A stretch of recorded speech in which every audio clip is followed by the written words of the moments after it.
ബാലകൃഷ്ണൻ ആരെയും നോക്കുന്നു? താൻ ഇതിനകത്തും കയറിയോ? എന്താ സാറേ? ഒന്നുമില്ല. ഹോസ്പിറ്റലിന്റെ പുറത്ത് എന്നോട് വെയിറ്റ് ചെയ്യാൻ പറഞ്ഞിട്ട് ഞാനറിയാതെ മുങ്ങിക്കളഞ്ഞില്ലേ? പിന്നെ മുങ്ങാതെ ഞാൻ പോകുന്നിടത്തൊക്കെ തന്നെ എഴുന്നള്ളിച്ചോണ്ട് നടക്കണോ? സാർ ആരോടാ സംസാരിക്കുന്നത്? തന്നോടല്ലടോ, ഇയാളോടാ സംസാരിച്ചത്. ബാലകൃഷ്ണൻ എന്തിനാ പേടിക്കുന്നത്? ഞാൻ തന്നെ ഉപദ്രവിക്കുന്നൊന്നുമില്ലല്ലോ. എന്റെ പൊന്ന് സഹോദര, എന്നെ വെറുതെ വിട്ടാരാ. തനിക്ക് എന്താ വേണ്ടത്? കാശാണോ? കാശാണേ പറ. ബാലകൃഷ്ണ, ഇനി എനിക്ക് എന്തിനാടോ കാശ്? പിന്നെ എന്താ തനിക്ക് വേണ്ടത്? നമ്മൾ തമ്മിൽ ഒരു കോംപ്രമൈസിലെത്തണ്ടേ? കോംപ്രമൈസ് ഒരു പുല്ലുമില്ല. താൻ ഇറങ്ങി പോടോ. ഇത് ഞാൻ പിടിച്ച ഓട്ടോ. തനിക്ക് വേണമെങ്കിൽ വേറെ ഓട്ടോ പിടി.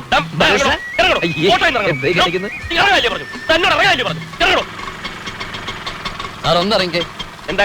എന്റെ പൊന്ന് സാറേ, ഞാൻ കാല് പിടിക്കാം. ദൈവത്തോടത്തുനിന്ന് അറിയി തന്നാട്ടെ. ഒന്ന് ഇറങ്ങട്ടോ. ഓ ഏയ് ഇറങ്ങിക്കോ. വേണ്ട, തന്റെ സഹായം ഒന്നും വേണ്ട.